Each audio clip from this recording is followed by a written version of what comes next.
আমরা জানি যে ত্রিপুরার যে বর্তমানে যারা ক্ষমতা রয়েছে বিজেপি 2018-তে ক্ষমতা আসে না, তার আগে ছিল বামফ্রন্ট। তাদের রাজত্বেই ত্রিপুরাতে প্রথম উগ্রপন্থার সৃষ্টি হয়।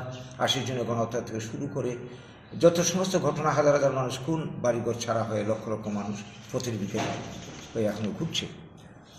এখানে অবস্থায় উগ্রপন্থী সমস্যার সমাধানের প্রশ্নে আমরা যেটা বাম আমল থেকে দেখে আসছি, যারা উগ্রপন্থী, যারা আইন শৃঙ্খলার অবনতি ঘটায়, যাদের কারণে ত্রিপুরা মানুষের এত সর্বনাশ, তাদের বিরুদ্ধে ভারতবর্ষের যে ইন্ডিয়ান পেনাল কোড রয়েছে সে অনুযায়ী শাস্তির ব্যবস্থা করা উচিত।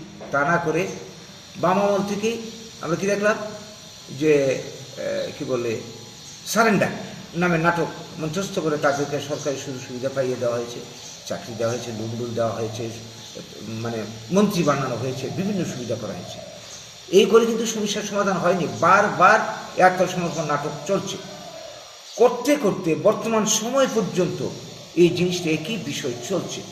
আপনারা জানেন, আমরা জানি গতকাল এই যে একটা উগ্রপন্থী দল কি বলে Tripura United Indigenous Returnees People's Council নামে প্রাক্তন বৈরীদের একটা সংগঠন, তারা রাস্তা অবরোধ করল সেই বর্মুড়ার পাদদেশে। 7 ঘন্টা অবরোধ ছিল। এখানে পরীক্ষার মৌসুমে এখন বহুত পরীক্ষা চলছে। পরীক্ষার্থী, শিক্ষক থেকে শুরু করে তারা এই 7 ঘন্টা অবরোধে কী ধরনের অসুবিধায় পড়েছে। তাছাড়া রুগী আছে, নানান ব্যাপার আছে, কারণ এটা লাইফ লাইন ত্রিপুরা। 2017 সালেও এই ঘটনাটা ঘটেছিল, একটানা 11 দিন সেই কি বলে আইপিএফটি রাস্তা অবরোধ দেখেছি। তাদের বিরুদ্ধে কোনো অ্যাকশন নেয়নি গভর্নমেন্ট। এখন একই অবস্থা চলছে। এই যে বিষয়টা দিন দিন চলছে, এই সমস্যার সমাধান কি? যে কোনো একটা অজুহাতে রাস্তায় বসে যায়। এ পর্যন্ত 6বার 7বার এই ঘটনা ঘটলো বর্তমান সরকারের আমলে। তাদের কি দাবি, তাদের কি পাওনা দান, এই নিয়ে গভর্নমেন্ট এর কেন সুচিন্তিত কোনো পদক্ষেপ নেই, নীতি নেই? তো এইভাবে আর কতদিন চলবে? আজকে আমরা সেই জায়গায়, আমরা যদি কোনো গণতান্ত্রিক উপায়ে আন্দোলন করি, আমাদেরকে পেছনে পুলিশ ফেলে দেওয়া হয়, মামলা মোকদ্দমা করা হয়, আন্দোলন করতে দেওয়া হয় না, আর তাদের বিরুদ্ধে কোনো অ্যাকশন নেই। এটা কতকাল চলবে? এটা তো মদত দেওয়া, আশকারা দেওয়া। আমরা এই ঘটনার তীব্র প্রতিবাদ করি। বাম আমলে যেটা ছিল, জুট আমলে একই ঘটনা ঘটেছে, আমরা দেখেছি, এখনো তাই চলছে। এটা চলতে পারে না। গণতান্ত্রিক পদ্ধতিতে কেউ যদি তার ন্যায্য অধিকার আদায়ের জন্য আন্দোলন করে, কারণ কিছু বলার থাকবে না। কিন্তু এই অবস্থা চলতে দেওয়া যায় না। গভর্নমেন্ট এটাকে মদত দিচ্ছে শুধুমাত্র উপজাতি ভোট ব্যাংক নষ্ট হবে এই ভয়ে। এটি আমরা বুঝি। কাজে এই দুর্নীতির কারণেই এইগুলির বারবার উন্নত, যার জন্য আজকের দিনে দাঁড়িয়ে এইটাই যাতে শেষ হয়, আগামী দিনে যাতে এই ধরনের ঘটনার পুনরাবৃত্তি না হয়, আমরা গভর্নমেন্টের কাছে দাবি জানাবো।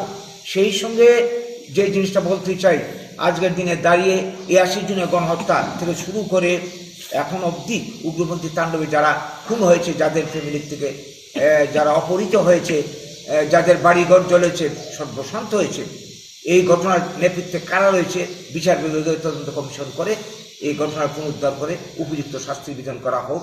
এটা সে 80 জনের গণহত্যার পর থেকে আজ অব্দি আমাদের দাবি কার্যকরী হয়নি। 2 নম্বর দাবি, 80 জনের গণহত্যা এবং তৎপরবর্তী ঘটনায় যারা ক্ষতিগ্রস্ত হয়েছে তাদের পূর্ণ ক্ষতিপূরণ দিতে হবে এবং নিরাপত্তা দিয়ে সস্থানীয় জাতি উপজাতি ভেদ নেই পুনর্বাসনের ব্যবস্থা করি। মানুষের সমস্যা হচ্ছে বেঁচে থাকার সমস্যা, কর্মসংস্থানের সমস্যা।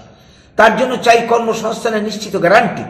আমাদের দাবি 100% কর্মসংস্থান। তা করতে গেলে ত্রিপুরার যে প্রাকৃতিক মানব সম্পদ আছে, কাজে লাগিয়ে ব্লক ভিত্তিক উন্নয়ন পরিকল্পনার মাধ্যমে এই সমস্যার সমাধান করা যাবে। এটা করা হোক, তখনই একমাত্র এই বিভেদ বিরোধ বন্ধ হবে।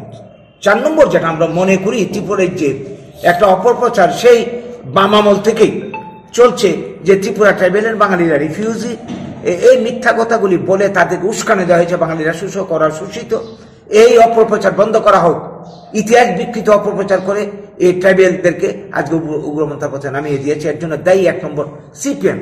পরবর্তী সময়ে কংগ্রেসও ক্ষমতা রক্ষার স্বার্থে এটাকে ব্যবহার করেছে। বর্তমান তারাও এই তুষনীতি চালিয়ে যাচ্ছে। এগুলি বন্ধ করে সত্যিকার ইতিহাস জানানো হোক এবং বাঙালিদের, ভূমিপুত্র বাঙালি, স্বাধীনতার রূপকার বাঙালি, তাদের যাতে ন্যায্য অধিকার, সাংবিধানিক অধিকার প্রতিষ্ঠা করা হয়।